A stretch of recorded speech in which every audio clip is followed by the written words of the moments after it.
네, 세 번째 이슈로요. 최근에 우병우, 롯데, 조선일보 사태 모두가 박근혜 대통령과 이명박 전 대통령의 대리전이다 라는 소문을 추적했다 해서 주간한국이 보도를 했습니다. 자, 이 부분이 사실일 수도 있고 아닐 수도 있고 또 일부는 맞다고 저도 보고 있습니다. 최근에 이명박 전 대통령이 자기 정권은 반드시 내 손으로 창출하겠다고 월간 조선에 인터뷰를 했다. 이명박 대통령이 직접 한 게 아니라 핵심 척근의 입을 빌어서 이런 말을 보도를 했습니다. 자, 이 문제를 둘러싸고요. 일반 국민들도 친박 성향이냐 비박 성향이냐 나눠가지고 난리를 칩니다. 제가 어제 MBN에 나가서 거기 또 윤창중 씨 이야기가 있습니다. 자, 윤창중 씨 문제에 대해서 여러 번 이야기를 했고, 솔직히 방송에서 제가 윤창중 씨하고 잘 아는 입장에서 잘 알기 때문에 그 문제를 이야기하기가 더 곤혹스러웠습니다. 제가 이 이야기를 왜 하는가 하면, 저는 굉장히 말하기 어려운 입장에서 내가 윤창중 씨와 잘 안다. 토요일날 있었던 행사에도 초대를 받았는데, 출판 기념회죠. 내가 그날 집안에 가까운 사람의 결혼식이 있어서 안 갈 수가 없어서 거기에 못 가게 됐다. 이렇게 이야기를 하고, 윤창중 씨와 관련되는 부분에 있어서 저는 윤창중 씨의 실수는 있었다고 본다. 왜냐하면 대통령 행사에 가서 기본적으로 시끄럽게 만들으니까 그것은 윤창중 씨 본인의 잘못이지만은, 과연 그 자리에서 제기된 의혹이나 이 문제에 대해서 증거가 명확하게 등장한 부분은 없고, 또 거기에 피의자라는 사람이 이후에 지속적으로 문제를 제기하지 않았고, 또 과도한 본인의 행동에 비해서 과도한 사회적 매도가 있었고, 잘 모르는 사람들이 TV에 나와서 떠드는 부분들이 있었다. 경범죄 성추행이라는 부분들을 인정하지 않으려고 했고, 윤창순 씨가 한국에 도망을 갔다고 했는데 실질적으로 청와대에서 불러들였던 거 아니냐. 그 다음에 또 그때 권력 핵심에서 윤창중 씨가 바바리맨 쇼를 했다라는 이야기를 퍼뜨린 것도 사실이다. 그래서 그런 어떤 부분에 대한 이 사건의 여러 가지 이 부분들이 있어서 그런 것들도 이렇게 같이 논의돼야 될 부분이다. 이렇게 이야기하면서 윤창중 씨가 다만 최근에 활동 재개를 하면서 이야기했던 박근혜 정권의 개혁을 지지하고 여전히 충성을 바치는 부분을 이야기하는 부분은 솔직히 본인의 지금 이런 상황에 온 부분에서 과연 정권이 윤창중 씨에게 어떠한 모습을 보였는가 하고 비교해 볼 때 적절한가에 대한 생각은 내가 조금 다르다. 이렇게 이야기를 했고, 최근에 이 우병우를 둘러싼 여러 가지 논란에 한 당사자로서 들어가는 것처럼 자처하는 것처럼 하는 부분은 내가 좀 생각이 다른 부분도 있다. 근데 가까운 사람은 가깝다고는 해야지, 그렇다고 내가 윤창중을 모른다라고 이야기할 수 있냐. 앵커가 왜 저보고 잘 아는 사이는 아니죠 물어서 그렇게 말을 했습니다. 자, 이랬는데도 인터넷에 보니까 사이트에 이런저런 식으로 저보고 욕을 한다. 저만큼 윤창중 씨에 대해서 객관적으로, 제가 윤창중 씨 잘 모르는 사이였습니다. 얼마 전부터 잘 아는 사이였죠. 본인이 사후적으로 저를 찾아오시는 바람에요. 그렇지만 윤창중 씨를 찾아오기 전이나 이후나 저는 똑같은 입장을 가지고 있고, 또 그분이 가졌던 억울함이 있지만은 본인의 이 원인 단초를 제공했다라는 부분에서 책임도 조금 있다고 봅니다. 왜? 공직에 있었으니까요. 그렇지만 그 위에 벌어진 여러 가지 소동들은 상당한 부분이 이렇게 의문이 있다는 것이 제 입장이고, 실제로 본인의 행동에 비해서 과도한 매도를 당했고 확인될 수 않는 사안에 대한 매도도 당했다는 것은 지금도 저는 확신을 하고 있고, 그 사실을 그렇게 다 윤창중을 죽이려고 할 때 저는 용기 있게 TV에 나가서 이야기를 했고 지금도 그렇습니다. 다만 지금 윤창중 씨가 활동을 하는 방식에 대해서는 저는 좀 다른 식으로 가야 된다는 생각을 가지고 있고, 그건 본인한테도 이야기를 했고, 그건 제 의견에 불과하기 때문에 중요한 건 아니죠. 제가 왜 지금 친박 비박을 놓고 이런 이야기를 하는가 하면요, 제가 이런 정도로 이야기를 했으면 솔직히 제가 양심적으로 이야기한 겁니다. 그런데도 시끄러워요. 그렇기 때문에 이 지금 친박 비박에 관련된 우병우 사태와 관련되는 문제는 자기가 어디에 몸 담고 있는가에 따라가 뭐 보수 안에서도요 치고받고 야단인데, 원래 보수라는 게 현재의 권력한테 약한 사람들이 대부분의 보수기 때문에 박근혜 정권 초창기에는 비박이 네티즌 사이에도 우세했고 요즘은 친박이 또 우세하고, 솔직히 말하면 이 네티즌들 사이에 공작팀이 운영되고 있다라는 부분에 대해서도 저는 100% 확신을 합니다. 뭐 어떤 형태의 공작팀인가 그건 뭐 말을 하지 않겠습니다. 좌우간 이 친박 비박 간의 논란 부분에 있어서 이 뭐 제가 전에 방송에서도 이야기를 했습니다만은 우병우 수석 문제, 그리고 언론과 검찰 정치권이 다 비엉켜서 이 사드로 지금 이 시끄러운 상황에서도 여권 내부의 이 폐가름으로 쌈박질을 하고 있다. 자, 우병우 사태와 롯데 사건은 현재 정치권과 경제의 최고 이슈가 되지만은 별개의 사건처럼 다루어지고 있는데 여기에 공통점이 있고 하나의 어떤 배경이 있다. 즉 이명박 전 정권이다. 자, 우병우 사태의 경우 박근혜 정권 초반부터 갈등을 빚어온 박 대통령과 이명박 전 대통령 세력 간의 대립의 연장선에서 발생한 것이고, 롯데 사건은 궁극적으로 MB 정부의 특혜를 본 부분에 초점이 맞춰져서 고강도 수사가 예고된 가운데 벌어진 것이다. 다시 말해 박 대통령과 이 전 대통령의 대리전이다. 이들의 주장에 따르면 우병우 사태와 롯데 사건은 박 대통령과 MB 간의 힘겨루기의 결과에 따라서 좌우될 전망이다. 자, 그래서 보면 우병우 사건이 왜 일파만파가 됐느냐. 진경준이 이제 구속되면서 그 이후에 이제 진경준과 넥슨의 김정주가 등장을 했고, 그러면서 넥슨이 등장하면서 넥슨 김정주 회장과 우병우 간에 강남역 처가집 땅 매매 문제가 등장을 하게 되었습니다.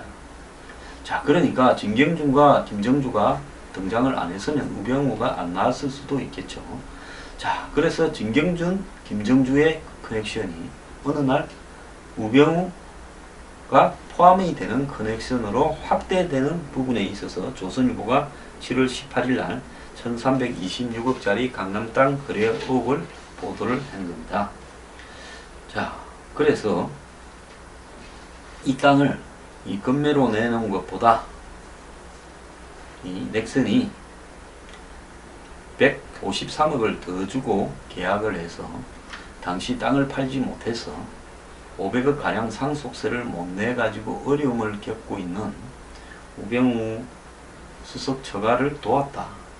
즉 손해를 보고 거래를 한 배경에는 이 3인들 간에, 즉 우병우, 진경준, 김정주 간에 커넥션이 있는 거 아니냐, 이렇게 이제 보도가 나와서 우병우 스캔들로 비하가 된 겁니다. 그리고 그 대가로 우병우 수석이 부실 검증을 해서 진경준이 검사장으로 승진했고, 결국은 그 배경에는 부실 검증을 한 배경은 땅을 좀 비싸게 사준 거다. 이 이야기가 핵심인 겁니다. 그런데 우 수석은 조선일보 보도 직후에 성명을 내고 고소를 하고 사실이 아니다라고 이야기를 했죠. 자, 형사 고소도 했습니다. 자, 조선은 이후에 잇따라 우병우 수석을 의혹을 제기를 했고요. 그 다음에 아들의 운전병 문제까지 나오고, 우병우 수석이 거래 현장에 있었다. 즉 강남역 땅 거래할 때 4시간이나 있었다 이야기까지도 나왔고, 이제 우병우 사태 이야기로 나왔습니다. 자, 이 과정에서 이제 박근혜 대통령이 7월 20일 이 소병의 그날까지 고난을 벗삼아 하는 발언이 나왔고, 자, 박 대통령 발언 이후에 청와대는 더 강경해졌고 우병우 죽이기라고 규정을 했습니다. 그러면서 부패 기득권과 좌파 세력이 우병우 죽이기에 나섰다. 그래 우수석 의혹에 대한 입증이 제대로 된 것이 없이 설만난무한다. 이렇게 말을 했습니다. 자, 그래서 조선일보는 부패 기득권이 되었고, 아마 이명박 전 대통령 세력도 덩달아 이 옆에 포함되어 있는 게 아닌가 이렇게 됐고, 조선이 그래서 물러서지 않고 계속 문제를 제기하니까 그 과정에서 송이영 주필 문제가 터졌습니다. 자, 그렇게 되면서 지금 또 사태는 2라운드에 가게 됐고, 이 조선일보는 우수석 수사에 대한 보복이다라고 말했고, 일부 언론들도 거기에 다 좀 공감을 하고 있습니다. 자, 검찰은 이제 이석수, 송희영, 우병우를 다 조사하겠다 했고, 우병우 씨의 이 처가 화성 땅은 조사를 안 한다고 빼놨다가 최근에 처가 땅 조사 쪽으로 이렇게 틀어졌고, 처가 땅을 원래 가지고 있었던 차명인으로 생각되는 사람은 지금 사라져버렸다 라는 이야기도 나오고 있습니다. 근데 여기까지가 전개 과정인데요. 지금까지 끝으로만 보면 박근혜 정부와 조선일보의 싸움인데, 자, 한겨레 등 일부 언론이 밝혔듯이 조선이 현 정부하고 우호 관계를 이어왔는데 왜 갑자기 이렇게 싸움이 났느냐 라는 부분으로 봤을 때, 조선은 있는 그대로 보도했을 뿐이다. 즉 진경준 의혹을 추적하다가 김정주가 등장했고 우병우가 나왔다, 이렇게 이야기하는 반면에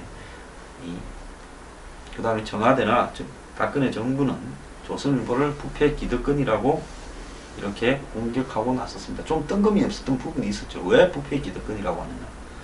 자, 뭐 조선에서 청탁을 들어주지 않아 우수석을 공격했다라고 이렇게 이야기를 하는데요. 저는 그 부분은 설사 그런 청탁이 있었다 하더라도 그걸 들어주지 않아서 신문을 공격해서 했다라는 부분은 좀 오버를 하는 부분이 있다고도 생각을 합니다. 문제는 본질적으로 현 정부와 조선의 대립을 자기 정권, 자기 대선과 연관시켜서 해석을 하는 시각도 있습니다. 저는 측 변호사는 자기 주자의 파워게임이다 라고 이렇게 봤는데요. 특정 자기 주자를 지원하는 조선일보를 청와대가 견제했기에 박 대통령이 부패 기득권 세력의 정권 흔들기라는 시각이 만들어진 게 아니냐, 이런 이야기도 하고 있습니다. 자, 그런데 청와대 주변에서는 박 대통령이 우병우 수석에게 소신을 지키라고 말한 것을, 또 조선일보를 부패 기득권 세력으로 규정한 부분에는 다른 이유가 있다. 그건 이명박 대통령 관련설이다라는 겁니다.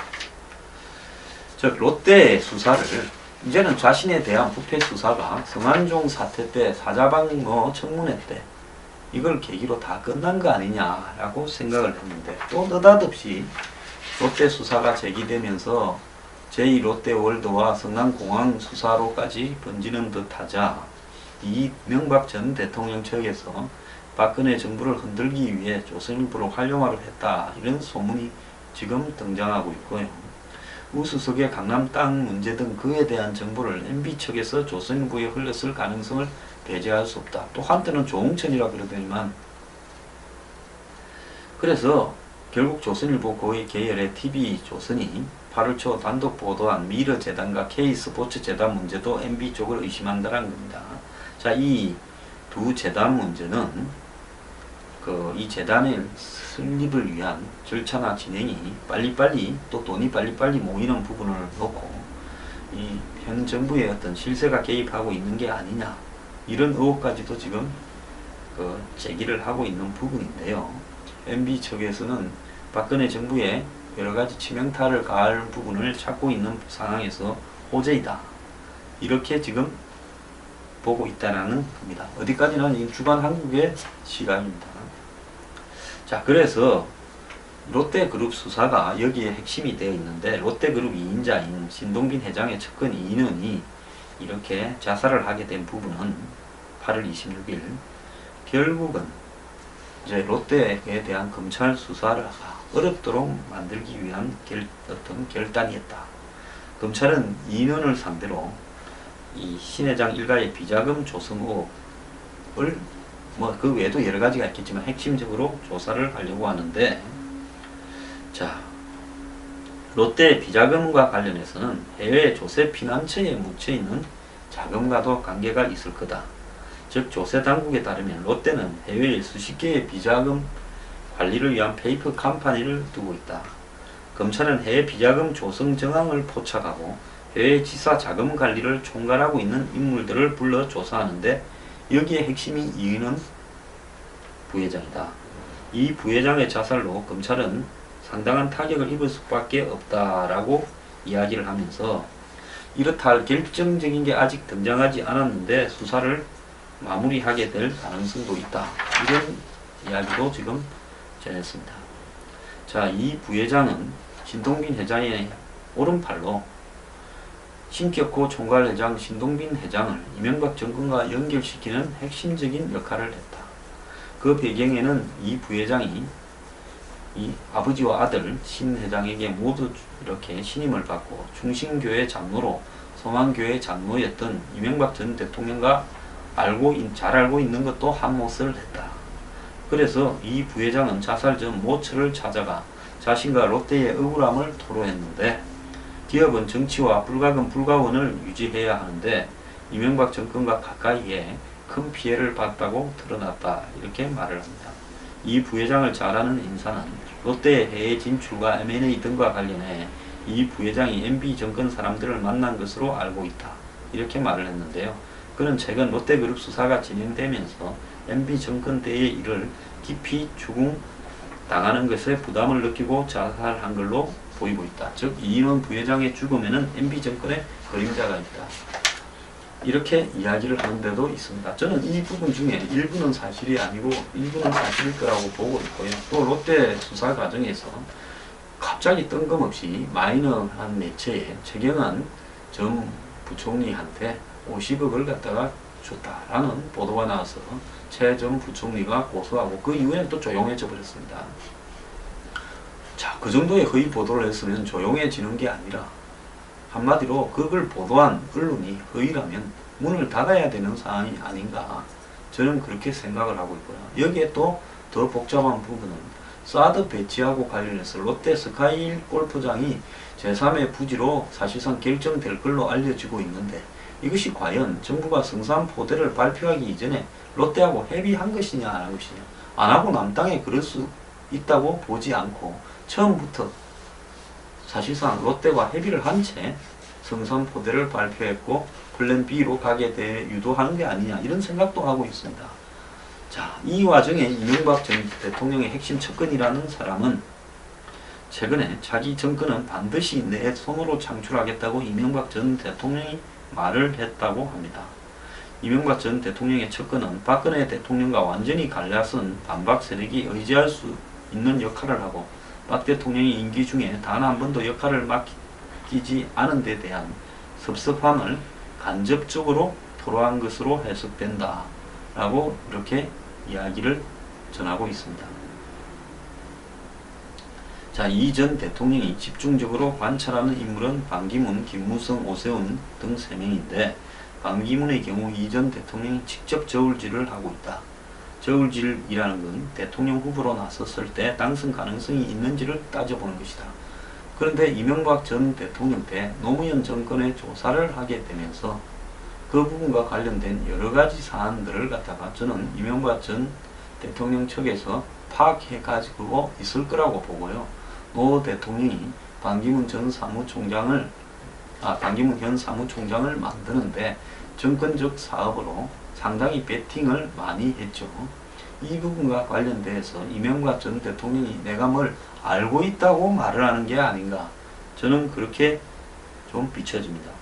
근데 이 전 대통령이 김무성 대표에 대해서는 대통령 되기엔 약하다라는 평가를 했고, 이 말을 지금까지는 비박 친위 진영이 김무성을 중심으로 모여왔는데 왜 이 시점에서 이 말을 했는지도 좀 의문이고요. 오세훈 시장에 대해서는 뭔가 약점이 있다라는 부정적인 평가를 내렸다는데 오세훈 전 시장이 무료 급식 문제로 사표를 던지고 나왔다라는 부분에 대해서 저는 개인적으로 좀 석연치 않게 생각하는 부분이 있는데 그 부분에 대해서 아마 좀 많이 알고 있는 게 있을 거다, 이렇게 보고 있습니다. 자, 요약을 하자면요. 이 박근혜, 이명박 현 대통령 간의 싸움이 현재 여건을 지금 분비박산으로 만들고 있는데 이 부분은 서로 간의 합의를 통해서 가기는 틀렸다는 겁니다. 그렇다면 왜 박근혜 전 대통령 측에서는 이 문제를 정리를 하려면 초장에 힘이 있을 때 정강석화 같이 밀어붙여서 정리를 하지, 지금까지 웅기적거리고 또 중간에 부패 척결한다고 몇 번 칼을 뽑았다가 다 이상하게 돼버리지 않았습니까? 유병헌 수사도 그랬고요. 뭐 원전 비리 수사나 한전 비리 수사도 그랬고, 또 전두환 노 대통령 추징금을 받으면서 그 이후까지 오지도 못했고, 이후 정권들의 비리에 대해서. 그리고 작년에 초에 이완구 총리가 임명되면서 부패 척결 이야기하다가 흐지부지 되어버렸고, 사자방 청문회도 흐지부지 되어버렸고, 어느 것 하나 한 부패 부분들을 제대로 자원인이 뭐 공기업이니 사대강이니 처리한 것이 없습니다. 그럼에도 불구하고 이번에 또 롯데 수사를 통해서 뭔가를 해보려 하다가 자살자가 나오면서 수사가 제대로 될 건가 하는 부분인데요. 참 이 끝도 없는 이 두 분의 싸움이요, 대한민국의 보수 여권 국민들 지지자들까지 양측으로 나누어서 진짜 무의미한 이 시점에서 안보를 중심으로 경제를 개혁하겠다는 어떤 그런 건설적인, 한마디로 대안을 내놓고 이렇게 합리적으로 대선을 치러서 국민들의 마음을 끌 수 있는 그런 기회들을 다 놓쳐버리는 어떤 소모전으로 가고 있다는 겁니다. 이 두 사람 다요, 서로 한 방에 상대를 제압할 결정 카드를 던지는 데는 또 주저합니다. 솔직히 말하면 이명박 대통령도 박근혜 대통령이 되지 않기를 바랬을 건데 어쩔 수 없이 요리조리 뭐 안철수 뭐 의원의 등장도 그랬고요. 그냥 쓱 해보다가 어쩔 수 없이 또 시부직하게 인정을 했고, 박근혜 대통령은 또 어떻게 할 것 같아가 또 시부직하게 이렇게 해왔습니다. 두 사람이요, 다른 듯 하면서 스타일이 매우 비슷한데 뭐 때문에 이렇게 싸우고 있는지 솔직히 저는 이해가 가지 않습니다.